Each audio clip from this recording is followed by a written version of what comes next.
El señor Timoneda se levanta cuando el satélite artificial se hace visible en el cielo de su ciudad. Antes de salir de su cápsula matrimonial, mira a su compañero dormido todavía y se coloca la escafandra individual. Despierta a patadas a la mutante que le sirve de criada y le da órdenes en inglés. Hoy es un día especial. La lotería estatal sortea simultáneamente los 15 que serán autorizados para procrear, los 1031 que se someterán a las pruebas de la guerra bacteriológica y 62 viajes a los carnavales del río, para 2 personas y una mutante. Sale a la calle ya dentro de su heteromóvil y choca enseguida con otro.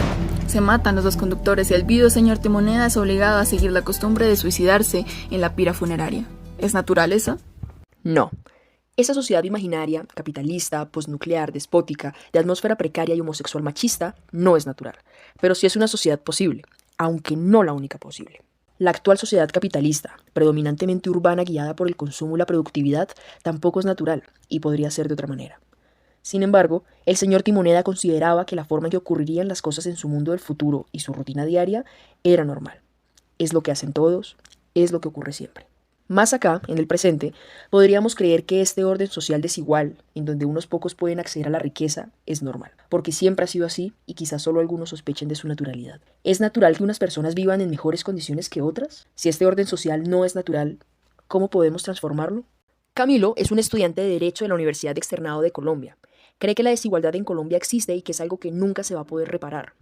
O sea, existe y siempre va a existir porque siempre va a haber alguien que tenga más plata que tú, siempre va a haber alguien que tenga una posición más alta que la tuya, y por tener una posición más alta que la tuya, las opiniones van a importar más que las tuyas. Entonces es triste, pero es la realidad que vivimos.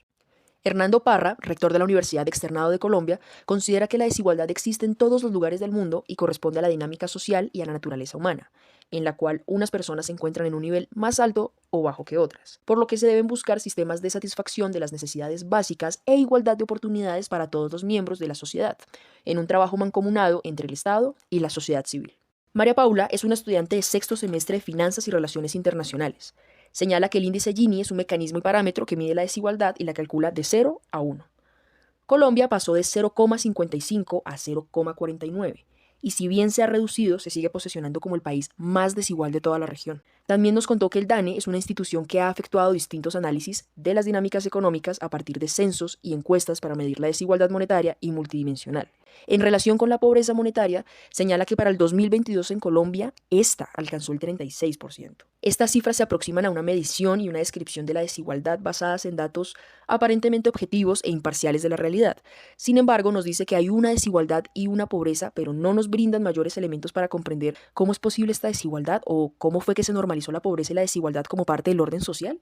Chepe, un vendedor de manillas en la calle 11 con carrera quinta que ha salido desde niño a las calles a traer dinero para su familia, piensa que el orden social en el que vivimos está condicionado por la posición socioeconómica en que nacemos. Por otro lado, su compañero de puesto vende ajos y piensa que lo que hay es pereza mental y falta de educación y disciplina, y que si él fuera más inteligente sería un hombre muy importante. Estas respuestas dan cuenta de diferentes maneras de entender el mundo. Quizá existe un orden social que ha sido construido previamente en donde cada individuo ocupa la posición que alguien más definió desde antes de nacer. Ese orden clasifica a las personas de acuerdo a sus habilidades, su disciplina y su utilidad, y esto determina si puede acceder o no a la riqueza. Un orden en que algunos se confieren a sí mismos la tarea de ubicar a las personas en el lugar que les corresponde. ¿De qué manera esto es posible? El discurso del orden, la utilidad y la disciplina es mucho más antiguo de lo que generalmente se piensa. En el siglo XVIII, las reformas borbónicas y el discurso de la Ilustración en Santa Fe, capital del nuevo reino de Granada, actual Bogotá, buscaron controlar las actividades que realizaban los individuos con el fin de aumentar los excedentes económicos. Por esto, los criollos ilustrados clasificaron a los habitantes de la ciudad en útiles e inútiles. Los inútiles se dividían a su vez entre egoístas, que solo pensaban en su bienestar y no aportar a la riqueza de la patria, y perezosos, que ya no solo son pobres por voluntad divina y porque Dios así lo quiso, sino por su ociosidad y su falta de responsabilidad para aportar a la riqueza común. La forma de instaurar este orden fue por medio de la estigmatización y castigo a quien no trabajara para otro con agrado y disciplina. También con la vigilancia, la higiene y la educación como mecanismos para controlar y formar individuos útiles a la patria, partiendo del pensamiento del trabajo como determinante del valor de las personas, que a su vez dependiera de la actitud o la inteligencia y no de las oportunidades disponibles para todas las personas. Volvamos a la Bogotá de hoy. Gabriela Murcia trabaja como webcamer independiente en el entretenimiento para adultos. Ella considera la riqueza de manera diferente. Cree que la riqueza es estar tranquila con su familia y sus mascotas, y que adquirir bienes se basa en la actitud o voluntad que le pone a su trabajo todos los días, ya que si no tiene la actitud, no ganará lo que ella espera. Además, cree que si existe desigualdad es por falta de educación financiera, ya que no nos enseñan a producir sin trabajar para una empresa o tan solo administrar bien el dinero, ya que muchas veces a pesar de la clase o estrato, solo se piensa en gastar pero no en invertir o ahorrar. Así como en el siglo XVIII, su trabajo como independiente puede ser mal visto, pues de acuerdo a las reglas económicas del orden social, es un individuo que solo busca su propio beneficio, no paga impuestos ni genera ganancias para otros, y en sí no genera ningún beneficio para la sociedad. Ronald Rocha es un militar activo en el ejército hace 24 años. Él no se autopercibe como una persona que viva en desigualdad. Sin embargo, entiende que sí existe una desigualdad económica bastante fuerte entre las personas de ciudad y las personas de zonas rurales, debido a la ausencia del Estado. Para Ronald, la desigualdad entre la ciudad y el campo reside en que las personas del campo no cuentan con buenas oportunidades laborales ni de educación, lo que hace que muchas veces se dediquen al cultivo ilícito para mejorar su condición de vida y la de su familia.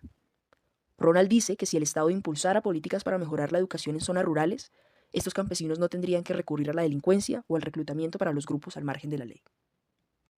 Nuevamente podemos remitirnos al proyecto ilustrado que influyó en la configuración del orden social basada en la superioridad de unos sobre otros, separando lo que se consideró puro de lo impuro, separando así a la población que considera como residuo y excremento de la población limpia y pura, estableciendo un mecanismo cíclico en donde además lo considerado residuo nunca debe acabarse y por eso debe constantemente crearse para justificar el control social.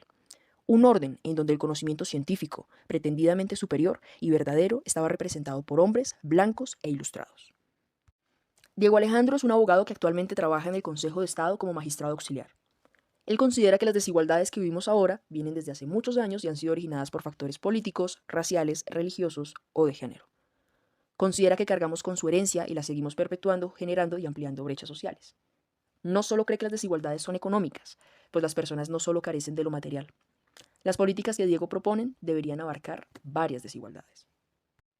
Hasta aquí hemos presentado aquellas respuestas que intentan dar una explicación racional para comprender las desigualdades, tratando de encontrar explicaciones guiadas por la razón y basados en datos aparentemente objetivos. En común, todas las respuestas desde diferentes posturas indicaron que la desigualdad es algo que siempre ha existido, que está ahí, es una realidad que ha sido naturalizada. Algunas respuestas podrían considerarse más válidas que otras, considerando los cargos, las posiciones sociales y la formación académica. Y si tomáramos una posición radical, desecharíamos otro tipo de explicaciones. La ciencia siempre ha querido depurar aquello que no se considera propio del conocimiento lógico y racional. De esto nos habla Manuel Liscano en su texto Metáforas que nos piensan, sobre ciencia, democracia y otras poderosas ficciones. Clasificar aquellos saberes que escapan de un razonamiento lineal y científico bajo estos procesos de análisis depuradores y excretores es jerarquizar y expulsar saberes alternativos, que no responden a las lógicas de la ciencia, en una posición de privilegio de autoridad por ser hegemónico. Sin embargo, existen otras maneras de percibir el mundo y la realidad, y por tanto hay otras maneras de comprender la desigualdad o el hecho de que unas personas puedan acceder a la riqueza y otras no. Hay otras maneras de conocer, otros saberes que tienen en cuenta no solo la razón, sino la fe y otros elementos que la razón y el conocimiento científico, en su pretensión de único, puro y verdadero, no contempla, y por el contrario, estigmatiza. Estos elementos se entrelazan en aquella dimensión de lo que no se ve para abordar las desigualdades, la pobreza y la abundancia desde diversas perspectivas, combinando racionalidad, la fe, la espiritualidad y el reconocimiento de ser parte de la naturaleza. No se trata de rechazar los datos empíricos, se trata de complementarlos con otras dimensiones de la experiencia humana para alcanzar una mejor comprensión de la realidad. Saúl hace parte de la comunidad aruaca de la Sierra Nevada de Santa Marta y estudia sociología. Desde una cosmovisión distinta a la nuestra, piensa que el dinero no es lo que hace ser a una persona o tener una distinción. Su comunidad tiene claro que la tierra es lo que te proporciona todo lo que necesitas. Por lo tanto, para ser abundante no es necesario tener dinero, sino que es buscar la manera de aprovechar a nuestro favor lo que nos da la tierra. Por lo tanto, no considera que exista una desigualdad económica, tampoco que hayan pobres o ricos, pues cada uno puede sacar provecho de la tierra. Alexa estudió comunicación social y periodismo en la Universidad Javeriana. Sin embargo, desde hace 20 años es taróloga, pues sintió el llamado para dedicarse a este trabajo. Ella comprende que la desigualdad en Colombia es evidente y va de la mano con las injusticias sociales que no se pueden negar. Sin embargo, Alexa comprende la desigualdad desde otro punto de vista. Para ella, la abundancia es un proceso que está relacionado con la apertura no solo mental, sino también energética. No se trata de trabajar más duro como nos hicieron creer. Entre más duro trabajes, no vas a ser más rico. Alexa nos habla de una conciencia de las creencias de escasez que hemos heredado, que sostienen la estructura desigual del mundo, y como desde nuestro libre albedrío podemos modificarla y decidir qué relación queremos tener con el dinero, el cual considera una energía que podemos intercambiar. Desde el tarot, Alexa nos comenta que la riqueza no viene desde afuera, sino desde adentro. Vivir en riqueza es un estado de conciencia donde sabemos que nada nos va a faltar. También es importante poner el dinero en nuestro favor, principalmente en nuestro cuidado personal. La abundancia, en este sentido, toma diferentes formas. Abundancia en gozo, sexualidad, intelectual, en la conexión con la naturaleza, en la creatividad. Es un estado de ser y no está ligado necesariamente a tener o no tener dinero. Ninguna verdad es más verdadera. Ninguna respuesta es más válida que otra por más que hayan unas que se encuentran más alineadas al discurso científico, pues todas dan cuenta de una experiencia y una dimensión humana. La sociología pretendía conocer las leyes que gobernaban el mundo de lo social, apartándose de concepciones místicas o no racionales del individuo. En su desarrollo ha venido dando lugar a otras formas de comprender el mundo, incorporando lo que fue rechazado. Pensar sociológicamente es cuestionar las visiones del mundo que pretenden hablar en nombre de un estado de cosas en general o de una única verdad que además no pueda modificarse. Pensar sociológicamente es desnaturalizar lo que ha sido normalizado. Es develar los órdenes sociales sustentados en el discurso que decidieron nuestra forma de estar y comportarnos en el mundo. Quizás se pueda conversar con estas otras visiones en lugar de convencer desde una única verdad. La sociología y las ciencias sociales en general pueden abrir la oportunidad de cambiar este orden y de ser conscientes del efecto transformador que pueden tener las relaciones existentes, abriendo nuevas posibilidades de existencia, quizás no imaginadas hasta ahora.